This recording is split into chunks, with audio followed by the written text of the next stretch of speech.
Hey everybody, welcome to Geeksvana Live. Thank you very much for joining us this evening here in the UK, afternoon over in the US.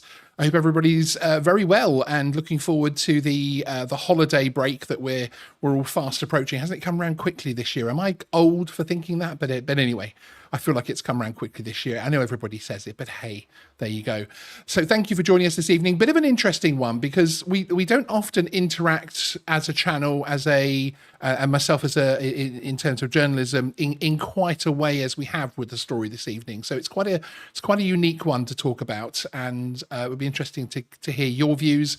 So if you're here in the live chat, you can obviously tag at Geeksvana, and we'll come back and have a look at the chat in a little bit. But also, if you're watching the replay, do comment below. We do read every single comment, and of course, I'm going to ask my awesome regulars if you wouldn't mind hitting that like button nice and early on the show this evening. It does actually help wake up the algorithm and do all of that sort of magical stuff, basically. So tonight we are going to be hearing from actually one of the men who have been recently found guilty of plotting to disrupt flights at London's Heathrow Airport deliberately by using drones. We'll be looking at what he had to say, the outcome in terms of the court action, but also how this impacts more widely on the drone airport debate.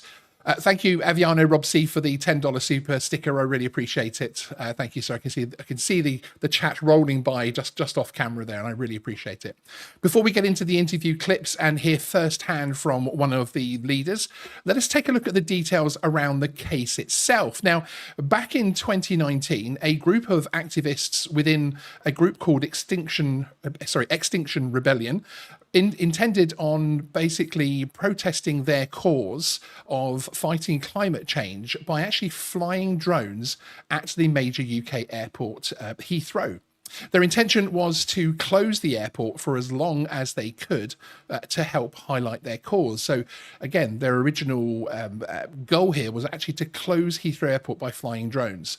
The original action was actually cancelled, and once the main group Extinction Rebellion understood more about the reaction they were getting, the legal implications, etc., they actually distanced themselves from the action. However, this led to a splinter group being formed called Heathrow Pause, which was, as the title might suggest of the group, very specifically set up to actually come at this particular action.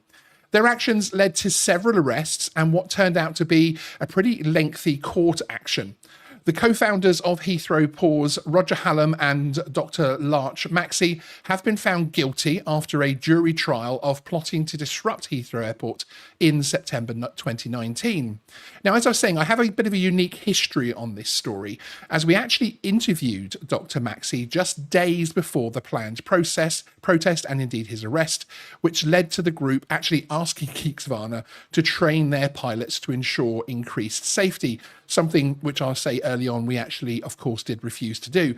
In fact, just days later, numbers of the group were actually preemptively arrested in an attempt for the police to obviously to try and prevent the action going ahead. It's, I don't want to see protests being stopped, but when people are out deliberately trying to disrupt flights, etc., I suppose I can understand that more. Now, we've actually got an interview, as I say, with Dr. Maxey, and in this first clip, we hear about what the protest was intended to be. And obviously, you can keep an eye out for 2019 me in these clips. There's a little bit more black hair in the beard, etc. back then. The full interview is on the channel. We're only going to be playing out a few of the clips that we can discuss during this show. But that was back when we had the very proud number of 570 subscribers. I'm going to link it in the description so you can watch the full one after this live show. But here's the first clip. So the proposal is to fly drones in the vicinity of Heathrow Airport, fly them in a really safe way, so small, lightweight toy drones below, head height or below, not in the flight paths, but within the restricted zone. So in the UK, okay, the legislation says you cannot fly as a drone even an inch above the ground within 5 kilometres of an airport. So we're going to be breaking that law. So it's civil disobedience to highlight the climate and ecological crisis, the fact that societal collapse is accelerating towards us if we don't sort of turn things around and make serious changes really soon. So the action's going to start on this Friday, the 13th of September. Okay. And it will carry on for as many days as we can manage according to how many pilots we have. Now, at the moment, we've got 35 people signed up to be pilots, so we'll be planning to shut down the runway, the airport, sorry, for a series of days, potentially 3 to 5 days. And then, but it's possible that more people might see us doing that and want to join in. And yes, absolutely. We've got ongoing kind of training as in that case that happens. So Okay. we're always, when we're doing our actions, opening up the opportunity for it to go non-linear, for people to come on board. And because we're in this unique position of this ecological crisis, this existential. You're expecting around 35 people, and you're spreading it across days. So do you have those people primed, some for the first day, some for the second day type thing? And yeah, each person that will be flying a drone has a support team as well. Okay. It's part of an affinity group. So each affinity group will have some people flying drones. Everyone flying a drone will also be live streamed as they fly. And so that will cover there not just the flying of the drone, but also the arrest. Everyone, part of the sort of safety protocol is that we will ring the authorities at least an hour before we fly in any one day, and then also call them once we've finished flying to wait to be arrested. It's very much an accountable, open action where we are willing to take the consequences of our action. What do you expect the potential consequences could be for those drone pilots? There's a spectrum of what could happen, and the legal stuff has to be seen within the context of the political situation as well. So what's most likely to happen is that we'll be arrested and then either released that day or held on remand for up to a week or two until we have our plea hearing. Okay. And the charges that are likely to come would be breaking the Heathrow bylaw or bylaws, and also potentially public nuisance, which is a UK common law. It's not a statutory law. I see you, Paul, calling me Baby Sean there in the chat, but as you can see from that clip, Dr. Maxey was not counting on the potential charges to necessarily be serious in nature. They seem to believe that the nature of the legislation gave them something of a loophole, allowing them to certainly face charges. They expected that, but not as serious as perhaps the one that they've actually been found guilty of, although I'm not sure how that exactly works. Of course, they are telling the world, including YouTube, as they were on other mainstream media as well, and they even had press calls in terms of the flights and that type of thing, which is utterly bizarre, frankly. They thought that it's, you know, how you can conspire to do this kind of thing and not expect that to be a factor. Which is actually one of the factors which struck me early on when dealing with the group, was their total lack of knowledge or experience with drones. I thought perhaps there was people within the group that realized what drones were, how to fly them, that type of thing, but there really wasn't. So as you might expect, many of my questions on the full interview surrounded that, and clearly they felt they were able to somehow guarantee no issues with the drones themselves, despite the fact they were openly going to be using very cheap and some even sort of, I would almost say, almost toy grade drones, and actually some of them taking a backup drone that they seemed to be the extent of their planning. But in terms of safety, they didn't seem really to know much more about that, which we'll find out in this clip. Okay, what precautions have you taken from the point of view of the technology going wrong? Obviously, these are remote controlled aircraft. As any drone user that watches my channel knows, we always have many technical issues.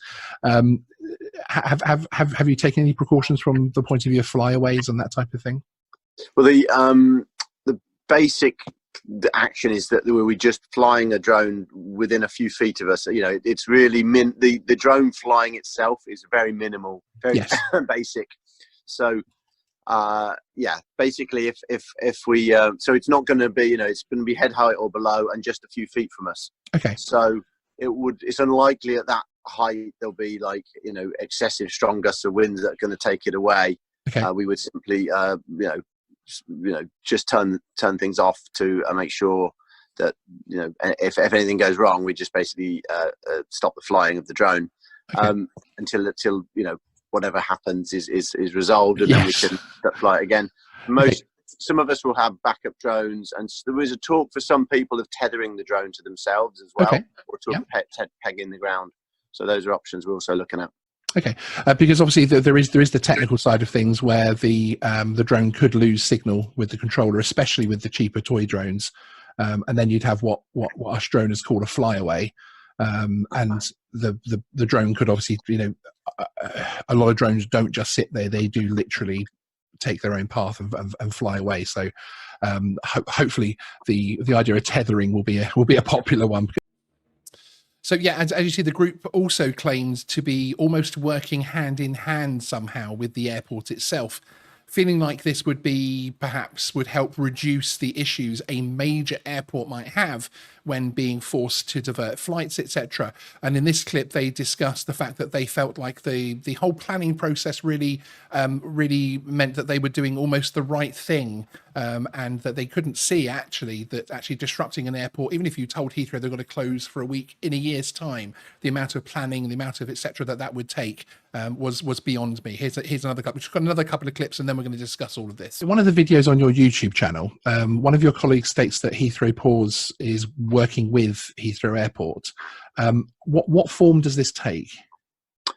So we've told them 6 weeks in advance that we'll be doing the action, and we've been inviting them to enter into kind of conversation with us since then. We did have a meeting with them, not last Friday, the Friday before, so a week last Friday,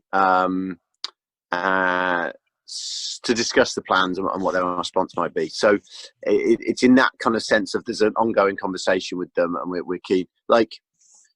We basically, I guess how we see it is that there's an existential threat. We face the risk of extinction as a species, yes, societal collapse, the loss of our nation. So in all of those things, we're in it together. It's not like there's Heathrow Airport, the bad guys, and then there's us, it's the good guys. It's like we're all in this together. We're all facing this existential threat. So it's like, actually, we want to work with everyone in that to try and see what we can do. We want to get to the point where we recognize as a species we've got to pull together and to face the biggest challenge that humanity has ever faced. And so from that perspective, it's like, okay, how can we start to work together? I mean, at the moment, my sense is that they're still very much locked into the business as usual model, which I can understand. But the science is very clear. Overall, business as usual is the greatest threat we face, and it's pushing us towards oblivion. So we have to change that.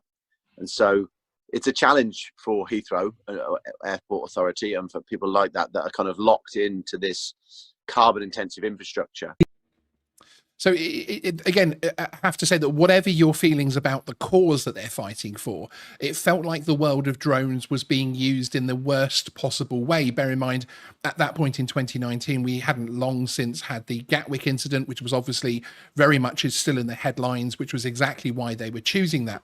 And that side of things really did frustrate me, that with all this, that time, the fresh wounds still healing from Gatwick drone incident, etc. And my frustration did grow a little bit when Dr. Maxey clearly didn't understand that despite disruption, the runways could be needed for emergencies, etc. And that type of thing, something they clearly didn't account for. And in this clip, you can see that they really didn't even necessarily understand the actual question, let alone keep in mind the issues it could have caused. How quickly you would be able to ground aircraft should the issue occur, because obviously if there is something like an aircraft in difficulty that has to land there, every second will count. So basically the reason for giving them 6 weeks notice is that they can put contingency planning in, and when airports are shut down for strikes or for weather events or whatever, they reroute. So there's a standard procedure for that. So that's what we will be expecting them to use. So we don't envisage a thing where there's an aircraft that needs to land for an emergency reason. So for me then, but the problem that I was trying to raise and that they didn't really seem to cotton on is that obviously if the airport's being disrupted, there's still other urgent things happening there, let alone the urgent reasons why people might be trying to fly out and that type of thing. And I'm in a way I'm pleased that it was actually dealt with fairly efficiently from the point of view that there weren't many disruptions, which I'll come on to in a few minutes. But because of course it meant that people didn't start using drones in this way for their protests. I mean, you can imagine, we see the Just Stop Oil protests, etc., stopping roads and sporting events and that type of thing, and they get in the headlines. I'm just pleased that this side of things with drones didn't really catch on, and actually the fact that there's been some fairly serious charges that they've been found guilty of might actually stop people from feeling like they can mess with aviation and the drone side of things. Now, there was actually, and following social media reaction to their plans, Dr. Maxey did admit that he understood why we as a community, as a drone community, might be highly annoyed, and indeed it actually led to the splinter group being formed, which is when Extinction Rebellion decided that they didn't want to go ahead with it, but clearly felt their cause was worth the pain. Again, he wanted to discuss what he felt they had found as a loophole. The absolute intention here, openly discussed, was to close the airport for days by flying drones constantly in the FRZ. And here's the next clip, just 2 more to go. What reaction have you received from the drone community, if any? Have you had any contact from anybody, manufacturers or anything of that nature, asking you not to do this? There have been some drone enthusiasts commenting on some of our social media and that sort of thing with concerns, and so that's partly why I was keen to come, and take up your invitation to come and speak today, because I think it's important we speak to each other and we have these conversations and we hear that perspective and take it on board. I mean, within Extinction Rebellion, as you may know, there was a big, long discussion around this action, yes, which led first to the delay of the action and sort of pausing of the pause, and then to the kind of decision that it wouldn't be an Extinction Rebellion action. It's independent of Extinction Rebellion. And obviously, drone versus aircraft is a little bit of a hot topic. I presume that's one of the reasons why you chose drones as in this form of protest. Yeah, I mean, specifically we chose them because the legal loophole gives us the potential to cause a unique amount of disruption. We know from the theory of change that we have to create a movement that's non-violent, causes disruption, that is respectful and has an element of self-sacrifice. And this action allows us to do that. And the level of disruption is unique. So if you think about actions which we've done on airports before because of the climate and ecological crisis, like the Heathrow 13, we've shut down a few planes for a few hours. We've never had the potential to shut down a whole airport for multiple days. So, okay. And that's only, that potential is only made possible by you flying drones because of the legislation. And as you probably know, the legislation was changed to, I think earlier this year, to change it from a kilometre radius to a 5 kilometre radius. So it's kind of a blanket sort of, approach, whether we use drones or not. Once we're talking about the crisis, that's the thing that we need to bring into the room and to focus on. Okay. And I would say again that a bit like the argument before around what potential risk for weaponization of drones is the potential risk of drones being associated with, in a negative light because of this action. There is a risk of that, and I'm sorry for that. But the risk of us, heading towards societal collapse is so strong now that we have to do everything we can. And there will be no drone flying on a dead planet. Okay, so again, that's obviously, these are people that obviously believe in a cause. They obviously believe that they are doing something righteous and that they are attempting to save others as well. And I have some not necessarily sympathy, because that's the wrong word, but I have some empathy in terms of I appreciate others who are trying to look out for me, look out for my family and future generations of the family, etc. But actually, it's this isn't the way to do it. Basically, you are disrupting and you are causing issues, in my opinion, with so many different sides of things. And just, okay, yes, they were flying fairly lightweight drones, etc., that type of thing. But some of the dangers there, some of the risks there, could have had a real impact, basically, because it isn't just large 747s that fly out of the airport, etc. And in the final clip that I'll show tonight from this particular interview, we again have my attempts to ask for a closer look at the safety side of things and a review of what they're doing. and the response was to reiterate their demands. And I feel like it's important just to play this clip out. This does actually give their actual issued demands. Dr. Maxey did come on the channel, and whenever people come on the channel, I do give them the opportunity to actually voice the message they were attempting to put out, rather than block them or shout them down, etc. It's just not my interview style.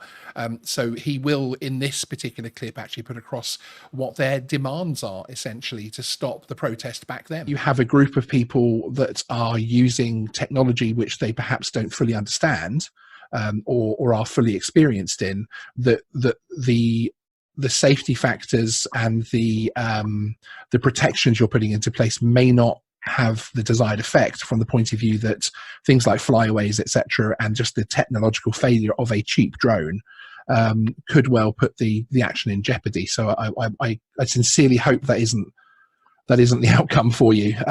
As we said before, I hope that perhaps the tethering side of things could be an option there. But yeah, I mean, is there anything else you wanted to say?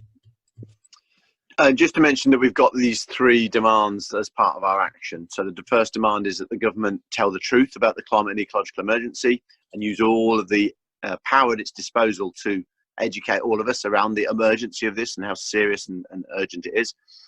Secondly, that the government commit to going zero carbon by 2025 at the latest, and reversing biodiversity loss, and as part of that, scrapping infrastructure projects which go the other way. So infrastructure projects like expanding Heathrow, yes, expanding other airports, HS2, fracking, road building. So we need to stop those projects. And then the third and final demand is that we have a citizens' assembly of ordinary people like us, which will help to shape the policies of how we go zero carbon. So there's a number of ways we could get there.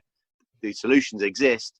We need a citizens' assembly of ordinary people to decide the best way, because actually it will be a fairer society with a better quality of life if we do it the right way. And I only really trust the citizens' assembly to that.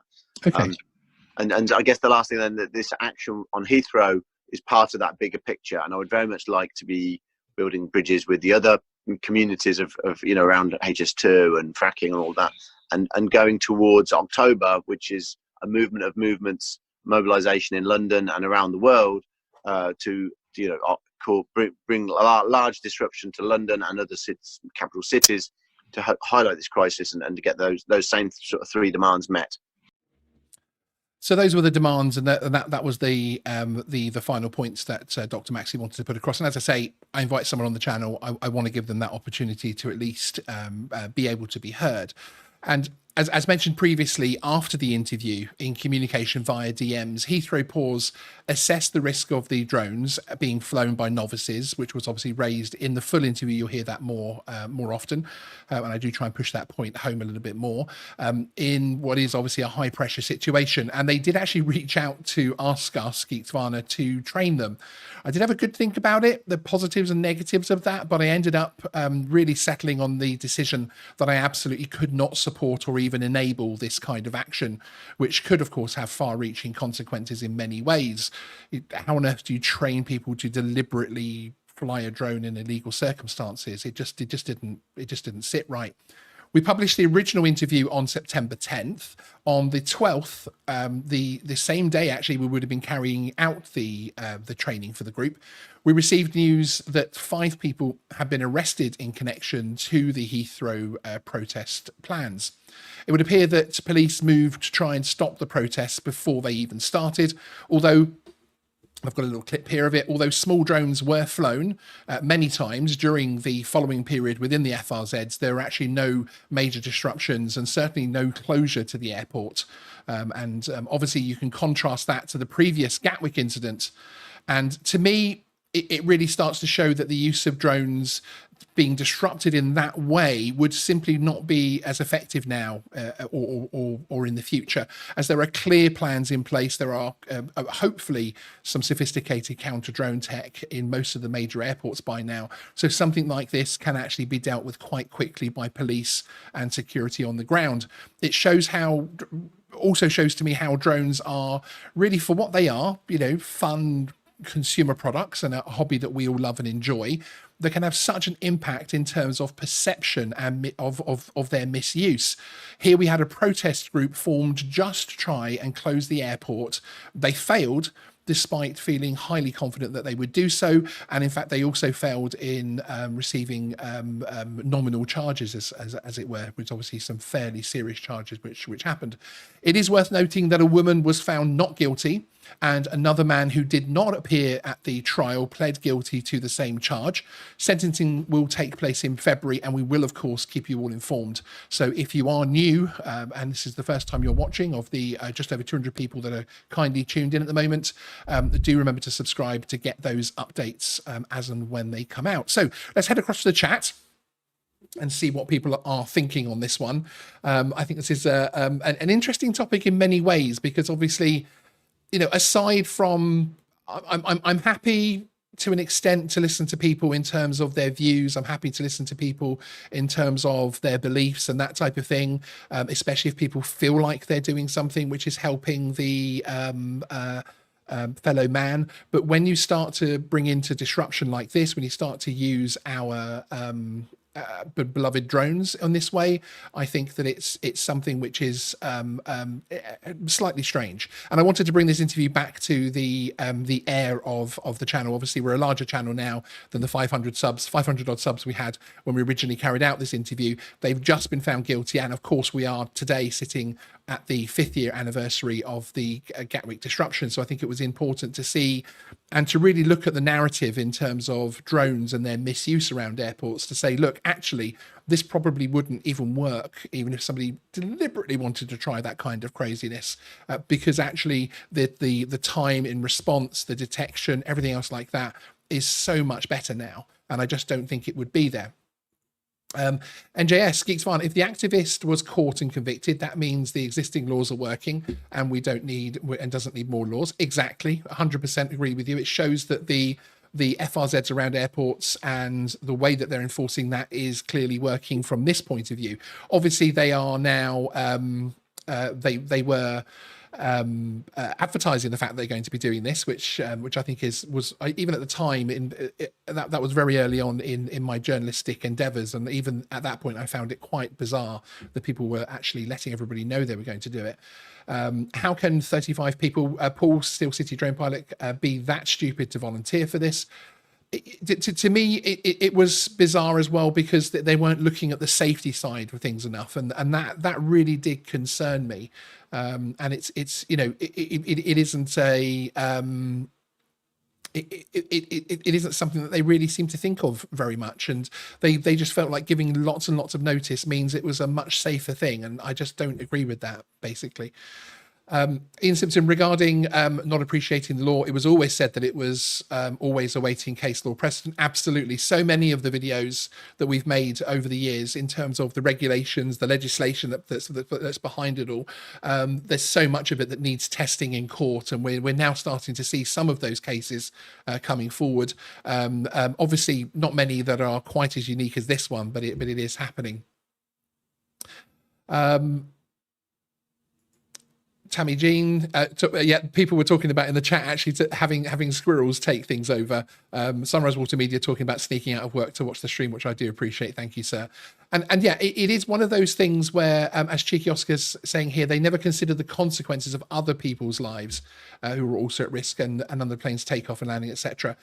It's interesting, isn't it? Because we seem to have also moved on, and this isn't a video about protesting at all, because open, free protest is something that I wholeheartedly support. But equally, you're starting to get into the realms here of some kind of risk and approach to it. We're not talking about experts flying drones here, even that in itself would be terrible. But to blatantly fly where we're all told you shouldn't be flying because of risk, etc., just to me seems like something which you just shouldn't be doing, basically. So there we go. And yes, and thank you everybody for spotting with the YouTube ads coming up. I really do appreciate it. We have a ticket open with YouTube. We've nearly worked it out. We've nearly resolved it. Apparently, we still press no mid rolls for our live streams, and right now it's telling me no mid rolls, but people still get them. So it is being sorted. We're not a huge channel, so unfortunately they don't sort these things out particularly quickly. Andrew Lee, thank you very much for the £10 super chat. Really appreciate it. One of our channel members. Appreciate all of our channel members and everybody for watching this evening. Keep an eye out on the channel. We've got some other bits and pieces coming up this week for you, including night flying here in the UK, having a look at that in terms of the regulation and guidance advice, but also a couple of very interesting stories coming out of the US as well. And those will lead us up into the holiday period, which I'm looking forward to taking a few days off for that one. Oh, and DJ Audits, thank you. Good to see you. Hope you're well. Has just gifted 5 Geeksvana memberships. Thank you very much. I really appreciate it. And it's now, YouTube is now doling out those to Tammy Jean, Steve Knowles, Tron Sands, and Johnny DRC. Oh, no, to PG. So congratulations to those people who managed to get that, and welcome to the Geeksvana memberships. There's actually a tab below which is memberships, so the new members can go along and watch some of the content which we upload just for you lucky members, which is deeper dives, interviews, and also some behind the scenes stuff. But I will see you in the next video. Sean out. Thanks, guys.